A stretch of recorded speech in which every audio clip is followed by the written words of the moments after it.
Good day, spiritual seekers from Celestial Medium. Inscribed on the entrance of the Temple of Apollo at Delphi were two simple yet profound words. Thyself, meaning know thyself. This ancient Greek aphorism is not just advice, it is a key to unlocking the mysteries of self-evolution. But what does it really mean to know oneself? And how does this connect to what many traditions call the higher self, or the eternal and divine aspect of our consciousness? Today we will explore what the higher self is and how ancient civilizations understood it, along with why we must transcend the ego to connect with our true nature and how this connection transforms our lives. So take a deep breath and let's embark on an epic journey of self-discovery. Throughout history, philosophers have spoken of a higher aspect of the self, a consciousness beyond the material world that is within every conscious being. In ancient Egypt, this was known as the Ba, the divine and immortal aspect of the soul that transcends earthly existence. The Hindus call it the Atman, the true self beyond illusion. The Hermetic tradition speaks of the divine spark within us, the part of the mind that connects to universal wisdom and the mind of the Creator. And in Greek philosophy, Plato spoke of the soul's journey toward higher knowledge, escaping the shadows of ignorance into the light of truth. Some New Age spiritualists propose that the higher self is actually our future self, a more evolved version of our soul that exists beyond the limitations of time and space. It protects when possible and guides when asked, but the force of free will is paramount. Therefore, it can only interfere to a certain extent.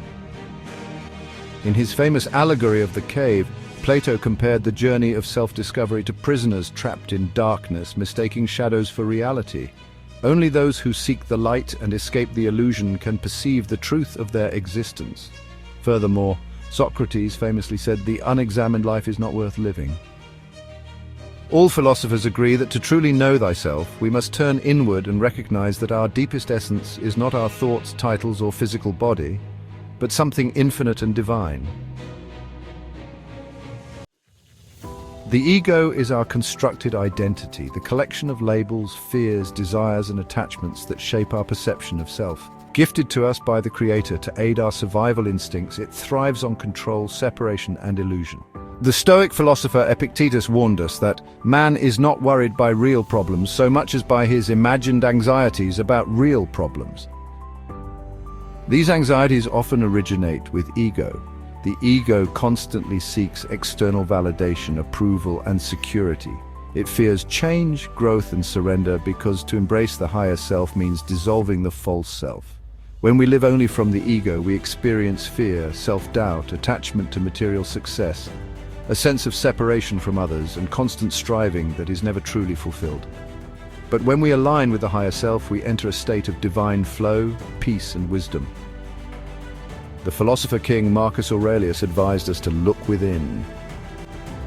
Within is the fountain of good, and it will ever bubble up if you will ever dig. Meaning we must seek this higher self. It is the key to our soul where the good in us originates. Yet this journey is not always easy. Even ancient initiates faced obstacles on their spiritual journey. In the mystery schools of Egypt and Greece, seekers underwent tests and trials to prove their readiness for wisdom. Today, these trials take a different form. In fact, some of these trials are orchestrated by our higher selves as lessons. They test our ability to rise above the ego. One of the greatest challenges is the noise of the mind. The higher self is a subtle energy that speaks in whispers. The mind is often loud, filled with thoughts, worries, and dense distractions. The ancients had less distractions because they had no phones, no internet, nor constant bombardment of consumerism. This time allowed for contemplation and silence that led them to higher planes. To overcome this, you can embrace silence, practice daily meditation, and use breathwork to quiet the chatter and tune inward. Another obstacle is fear and doubt. The ego fears losing control. It whispers, "What if I fail? What if I'm not good enough?" The great Roman Stoic Seneca wrote of man, "You act like mortals in all that you fear, and like immortals in all that you desire." Recognizing that fear is an illusion is the first step. Affirmation, spiritual journaling, and calling upon the wisdom of the ancients can help you transcend fear and doubt. External distractions and attachments are also barriers. The modern world keeps us busy and disconnected from our spiritual nature. By simplifying life, engaging in conscious rituals, and studying ancient texts, we realign with our higher purpose. A final challenge is learning to trust intuition. Many dismiss their inner guidance as coincidence or imagination. Paying attention to synchronicities and asking for signs are ways to strengthen this connection. Obstacles to your higher self are like hurdles put in place to help you grow. Without these obstacles, we would remain spiritually and evolutionarily stagnant. When you overcome these obstacles, you open the door to profound spiritual awakening. One of the simplest yet most profound techniques to connect with your higher self is self-inquiry, a method practiced by philosophers and mystics to access deeper wisdom.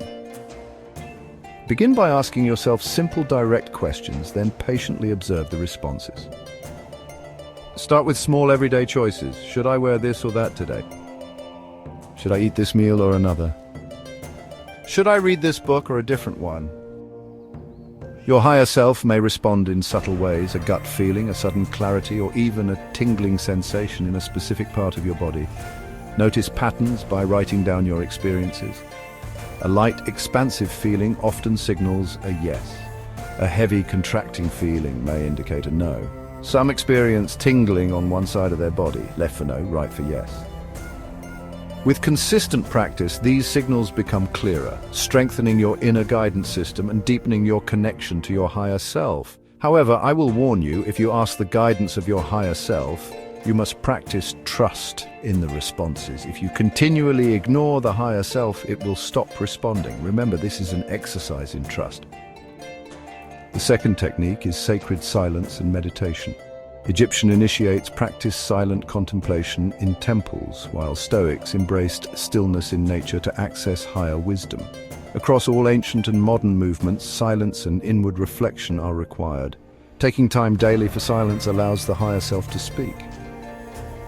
The third method involves creative expression. Engaging in activities like art, music, writing, or dancing to express your inner self helps raise your vibration and get you closer to your higher self. Egyptian goddess Hathor believed that dance and joy helped one find their true essence. In fact, the Hellenistic period, marked by Greeks and Romans, was a birthplace and foundation of art and music. The fourth practice is following signs and synchronicities. Paying attention to repeating numbers, intuitive nudges, or meaningful coincidences can guide you on your path. In ancient times, omens and dreams were seen as messages from the divine. The ancient Greek philosopher Plato considered dreams to be a way that the gods communicated with us while our minds are most receptive. The journey to the higher self does not end at awareness, it begins there. True transformation comes from embodying it daily in thought, word, and action. The philosopher Plotinus, a great Neoplatonist, advised that you should withdraw into yourself and look. And if you do not find yourself beautiful yet, act as does the creator of a statue. Cut away all that is excessive. Straighten all that is crooked. And make it shine pure. This is the great work, my friends. The alchemical refinement of the self, the continuous process of peeling away illusion to reveal the divine essence within. But how do we live from the higher self in a world designed to keep us distracted, reactive, and trapped in the ego? Here are 5 key principles of embodying the higher self, inspired by ancient wisdom. Principle number 1 is mastery over the mind. It is the Stoic path. The Stoics taught that true freedom comes not from changing the world, but from mastering our reactions to it. Marcus Aurelius wrote, "You have power over your mind, not outside events. Realize this and you will find strength." A person living as their higher self no longer allows external events, opinions, or fears to dictate their state of being. They cultivate inner stillness, detachment from drama, and emotional resilience. The more we discipline the mind, the more we awaken the soul. Principle number 2 is living in alignment with virtue, the Socratic and Hermetic ideal. To the ancient Greeks and Hermeticists, the soul's highest purpose was to live virtuously, to mentally align with divine wisdom, truth, and moral integrity. Socrates declared, "The soul is dyed by the thoughts it keeps." To live as your higher self, you must align your thoughts and being with truth, wisdom, courage, and justice. Not for reward, but because it is your soul's true nature. By practicing moral excellence, you vibrate at a higher frequency, attracting clarity, peace, and spiritual insight. Principle number 3 is seeing through the illusion of separation. Plato, the Stoics, and the Hermetic teachings all spoke of the oneness of all things. According to Marcus Aurelius, a man is but a fragment of the whole, like a single thread in a vast tapestry. The ego sees separation and thrives in duality, me versus them, success versus failure, material versus spiritual, but the higher self sees unity. The truth is, all people, all events, all experiences are interconnected manifestations of the divine. To embody your higher self, practice compassion and empathy. When you dissolve the illusion of separation, you experience life in a state of flow, trust, and peace. Principle number 4 is acting from intuition and inner guidance. The ancient mystics and oracles knew that divine wisdom is not something external, it speaks from within. The Oracle of Delphi gave cryptic guidance, but it was meant to awaken seekers to their own inner knowing. Emerson later echoed this truth when he said, "Trust thyself, every heart vibrates to that iron string." To live as your higher self, you must trust your own inner compass over external noise. The more you trust your higher self, the clearer and stronger its guidance becomes. Principle number 5 is embrace the present and let go of fear. The great philosopher Seneca said, "It is not that we have a short time to live, but that we waste much of it."